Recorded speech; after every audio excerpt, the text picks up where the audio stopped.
Hi friends, how are you. मैं खेम कुमार शर्मा फिर से आपके सामने एक नई वीडियो के साथ। आज हम बात करेंगे डिस्ट्रीब्यूटिव प्रोनाउन की। तो डिस्ट्रीब्यूटिव जो प्रोनाउन है वो आपका, इसे विभाग सूचक सर्वनाम भी कहा जाता है। इसमें either, neither, each, every, any, no one, none etcetera जो प्रोनाउन है वो यूज होते हैं।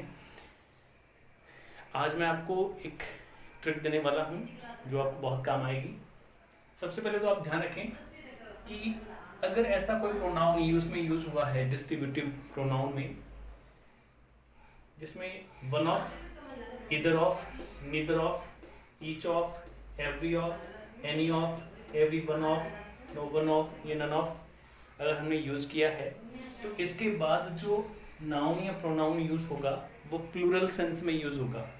और ध्यान रखें, इसमें सबसे जो बड़ी गलती होती है वो होती है कि वर्ब जो होगा वो इसमें सिंगुलर सेंस का यूज होगा। मतलब वर्ब आप सिंगुलर के अकॉर्डिंग यूज करेंगे और इनके बाद जो नाउन या प्रोनाउन आएगा वो प्लूरल सेंस में होगा। और इसके बाद जो आपको प्रोनाउन यूज करना है वो भी सिंगुलर सेंस में होता है।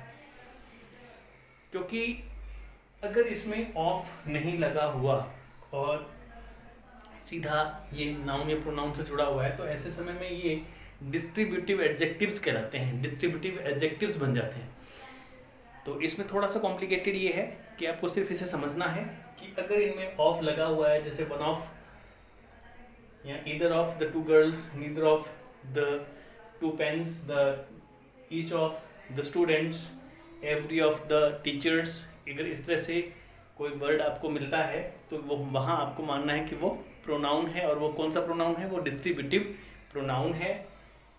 इसके बाद जो वर्ब यूज होती है वो सिंगुलर सेंस के अकॉर्डिंग यूज होगी। और इसके बाद जो हम प्रोनाउन यूज करेंगे, मतलब प्रेडिकेटिव पार्ट में जो प्रोनाउन यूज होगा वो सिंगुलर सेंस का होगा।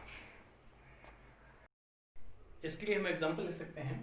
वन ऑफ द बॉयज, देखिए वन ऑफ हमने यूज किया और यहाँ हमने प्लूरल नाउन यूज किया है, वन ऑफ द बॉयज। इसका मतलब हो गया कि बहुत सारे लड़के हैं, उन बहुत सारे लड़कों में से कोई एक। Is my friend. Neither of the girls, देखिए इधर और जो नीदर है वो हमेशा दो के लिए यूज होता है। ये अल्टरनेट को बताता है। नीदर का मतलब होता है नेगेटिव सेंस के लिए, जिसमें किसी को भी नहीं, और इधर का मतलब होता है इनमें से दोनों में से कोई एक। तो नीदर ऑफ द गर्ल्स, इन दोनों लड़कियों में से कोई भी नहीं, इज टॉल, जो लंबी है। ईदर ऑफ द मैंगोज, इन दोनों आमों में से कोई एक, इज स्वीट, मीठा है। कि ईदर और नीदर का प्रयोग दो के लिए किया जाता है। मतलब हमेशा दो, चाहे व्यक्ति हों चाहे वस्तुएं हैं, उनको उनमें से एक को या उन दोनों में से किसी भी नहीं एक को बताने के लिए ईदर या नीदर का यूज किया जाता है। तो इनके लिए दो के लिए ही इसका यूज किया जाएगा। ईच का प्रयोग जो है वो दो या दो से अधिक के लिए किया जाता है। एनी, नो वन और नन का प्रयोग दो से अधिक के लिए भी किया जाता है। हाँ जी, यस। इसे भी देखें एडजेक्टिव के रूप में। अगर हम one, each, either, neither, every या नो का यूज करते हैं तो एडजेक्टिव सेंस में ऑफ का यूज नहीं होता। जब हम एडजेक्टिव के रूप में इसका यूज करते हैं तो ऑफ का यूज नहीं होगा। अगर ऑफ लगा है तो वो प्रोनाउन बन जाएगा। तो इनके साथ ऑफ का यूज नहीं किया तो आगे जो नाउन आएगा वो सिंगुलर सेंस में होगा। और ध्यान रहे कि वर्ब हमेशा सिंगुलर और आगे जो प्रोनाउन आएगा वो भी सिंगुलर होगा। यहाँ कुछ एग्जाम्पल हैं, जैसे neither girl is tall, each boy is a player, either pen is good, anyone present here is a student. तो इस तरह से हम इसे एडजेक्टिव के रूप में भी काम यूज करते हैं।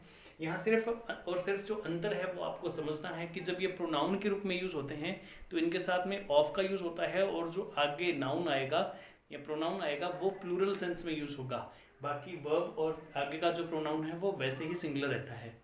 लेकिन जब हम एडजेक्टिव के रूप में यूज करते हैं तो एडजेक्टिव के रूप में इनमें ऑफ का यूज नहीं होता है और सीधा नाउन से ऐड होता है, जुड़ता है। तो यहाँ ये एडजेक्टिव के रूप में यूज होगा। Neither girl, each boy, every pen, anyone present here. अब हम बात करते हैं ऑल, सम और बोथ की। तो पहले प्रोनाउन के रूप में हम उनको देखते हैं।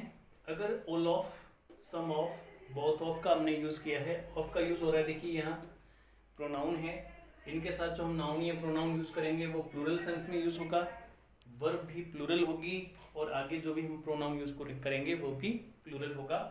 यहाँ हम कुछ एग्जांपल्स देखते हैं, जैसे हमने कहा ऑल ऑफ देम, तो are students, some of the boys are my followers, both of them are teachers. तो इस तरह से इसका यूज़ किया जाता है। अभी हम बात करते हैं इनके एडजेक्टिव्स की। अब हम बात करते हैं इनके एडजेक्टिव्स की। तो एडजेक्टिव्स में हमने यूज़ किया है ऑल, सम और बोथ। देखिए यहाँ हमने ऑफ नहीं लगाया है। नाउन और प्रोनाउन वही प्लूरल सेंस में यूज़ किया है, वर्ब भी प्लूरल सेंस में यूज़ की है, प्रोनाउन जो हमने यूज़ किया है वो भी प्लूरल सेंस में यूज़ किया है। अब हम यहाँ देखते हैं कि कौन कौन से एग्जाम्पल्स हो सकते हैं। तो all students have done their work, some boys were left their home work undone, both girls are playing their tricks। तो ये था आपका डिस्ट्रीब्यूटिव प्रोनाउन। मित्रों, डिस्ट्रीब्यूटिव प्रोनाउंस हम कंप्लीट कर चुके हैं। जैसे जैसे हम आगे बढ़ रहे हैं, हमारा प्रोनाउन का जो चैप्टर है वो धीरे धीरे आपको समझ में आ रहा होगा। वीडियोज़ को लगातार वॉच करते रहें। अगर आपको समझ नहीं आए एक बार वीडियो, तो आप उसको 2 या 3 बार देखें, और जो भी आपको डाउट हो, कुछ ऐसा जो लग रहा हो जो आपको समझ में नहीं आ रहा हो, उस पर आप कमेंट करें, वीडियो को लाइक करें, उसको सब्सक्राइब ज़रूर करें और बेल आइकन का बटन दबाएं। कल मिलते हैं हम एक नए वीडियो के साथ। Okay, bye, thank you.